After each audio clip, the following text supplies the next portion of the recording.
Hello there and welcome to Foodie Legends, your go-to resource for the best food to eat around the world and its history. Hello there. Today we are going to dive into the best meals to eat in South Korea, a country popularly known for its like roses. Looks so good, yeah, looks so sweet. I like the moon rock with me, baby. Well, aside from their handsome and beautiful pop stars, South Korea is known for their extremely delicious cuisine that can make you salivate and ask if those plates of food were sent from heaven. How do you like this? Yeah, it's delicious. Well done. Wow. We have a lot of yummy stuff to showcase today, but before we dive in, don't forget to hit the subscribe and notification bell so you guys can catch up to our latest food journeys. Without further ado, let's go! South Korea is a land of diverse physical features. It is located on the southern half of the Korean peninsula and was inhabited as early as the Lower Paleolithic age. South Korea has a rich history and culture, its story filled with kings, emperors, and political intrigues. Centuries passed by and Korea was annexed by the Empire of Japan in 1910, ending in World War II. However, peace remained elusive as the entire peninsula was engulfed in a civil war, which eventually divided the peninsula into two, the North and the South.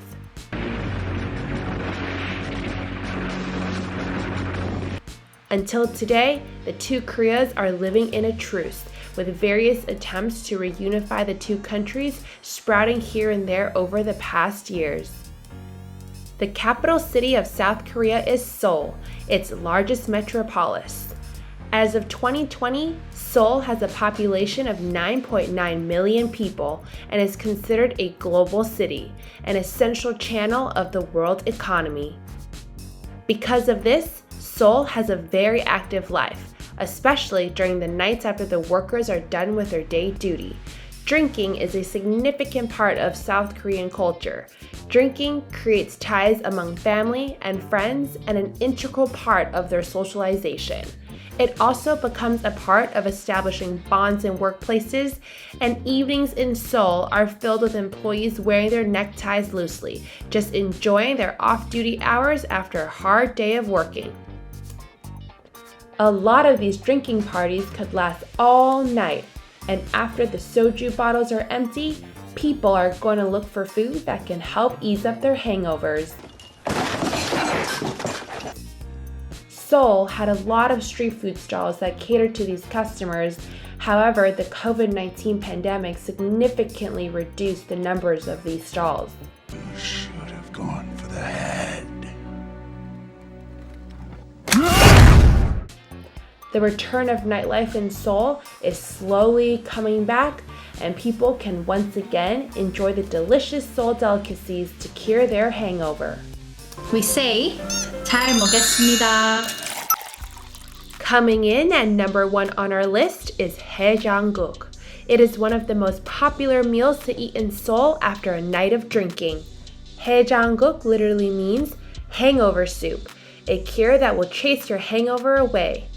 It is composed of napa cabbage, soybean sprouts, scallions, mushrooms, other veggies, thinly sliced meat, and noodles in a hearty broth that was boiled for hours.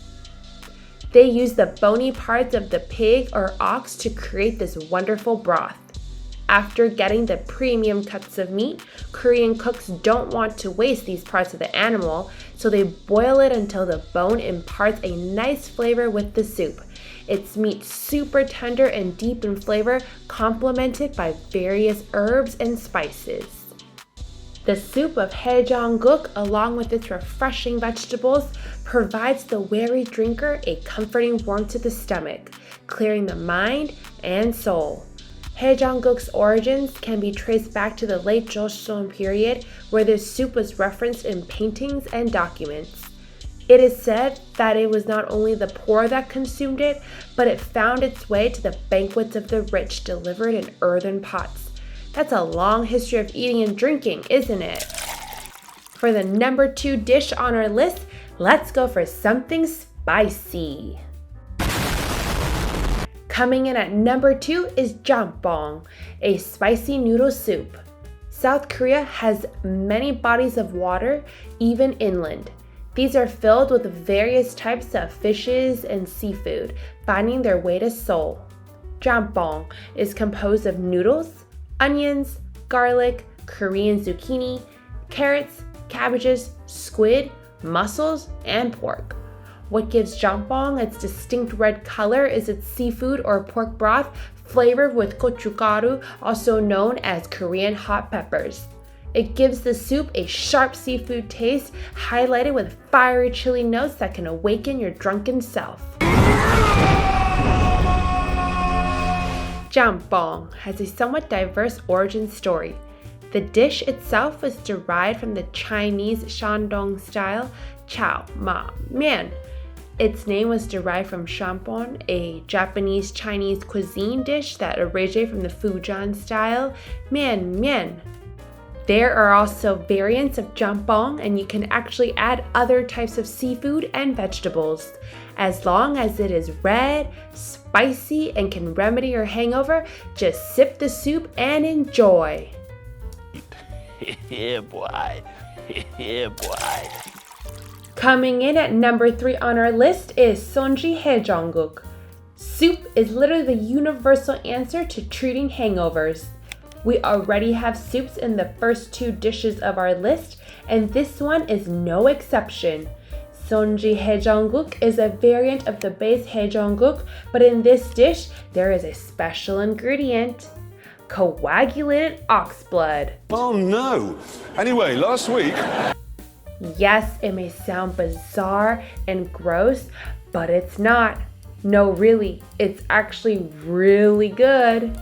Blood is a quite common ingredient in various cuisines around the world, like the British's blood pudding and the dinuguan of the Philippines. Of course, coagulated blood means you don't actually have to eat it raw like a vampire.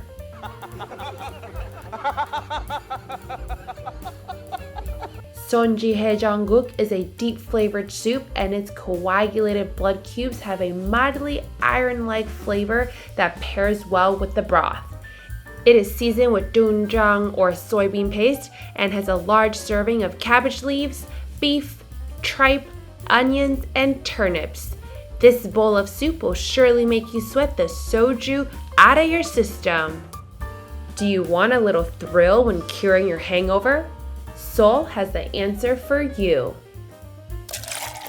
Coming in hot at number 3 on our list is Bok-Guk, or pufferfish soup. Pufferfish developed a reputation for being a very dangerous seafood to eat because of its toxin that is strong enough to kill 30 people. Then what happened to Mr. Puff? Only licensed chefs can prepare pufferfish, and the price is quite steep.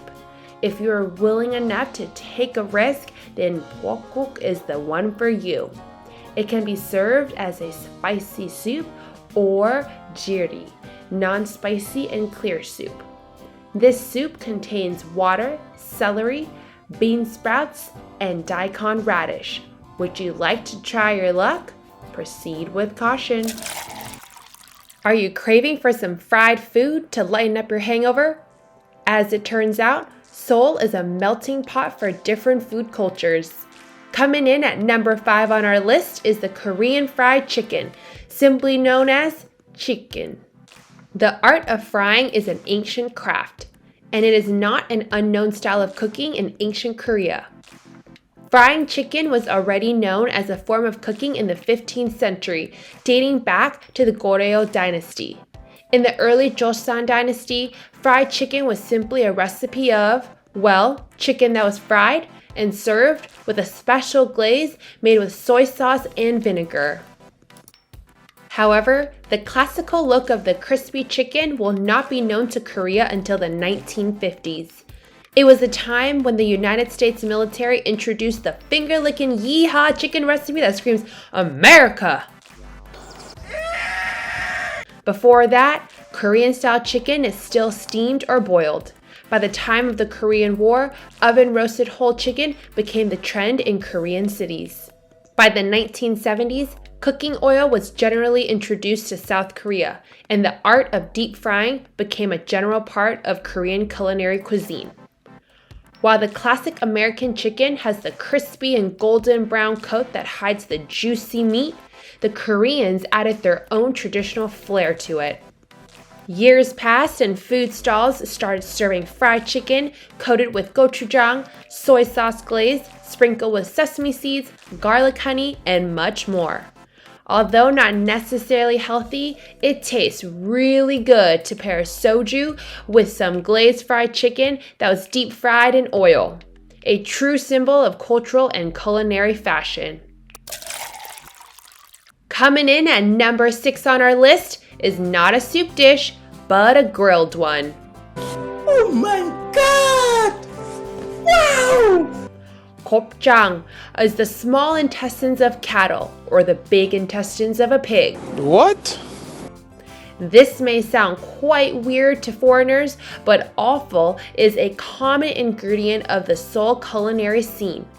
Every part of the animal must be used, and the offal is indeed a delicious part to be grilled.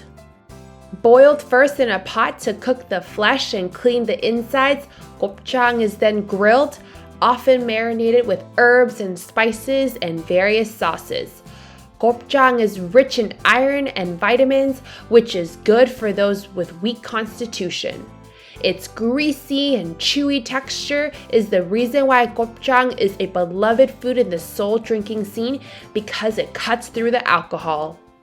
Gopchang is eaten with vegetables wrapped in cabbage like your typical samgyeop. Cheap and delicious, gopchang is a staple hangover food. What is the best way to round out our top eats? Did someone say dessert? Last but not least on our list is a so-called Korean hangover ice cream. This ice cream has the name gyeonyopa, literally translated to hang in there. It is a grape-flavored ice cream, and its main ingredient is none other than raisin juice, considered a traditional Korean hangover ingredient dating back to the 1600s. For those who are not in the mood to cure their hangovers with savory soups and grilled dishes, gyeonyopa is just the sweetest dessert for you to lick. That's what she said. Thanks again for tuning in with us here at Foodie Legends for our latest episode. I hope you enjoyed this video and got a nice taste into the interesting foods that Seoul has to offer. Before you go, be sure to like this video and click the subscribe button for more delicious content every week. We'd also love to hear your thoughts, so leave a comment below and let us know what your favorite part of the video was. Or if you just want to let us know what your thoughts were, we'd love to hear that too. You guys are awesome. Thanks again for watching. See you on the next one.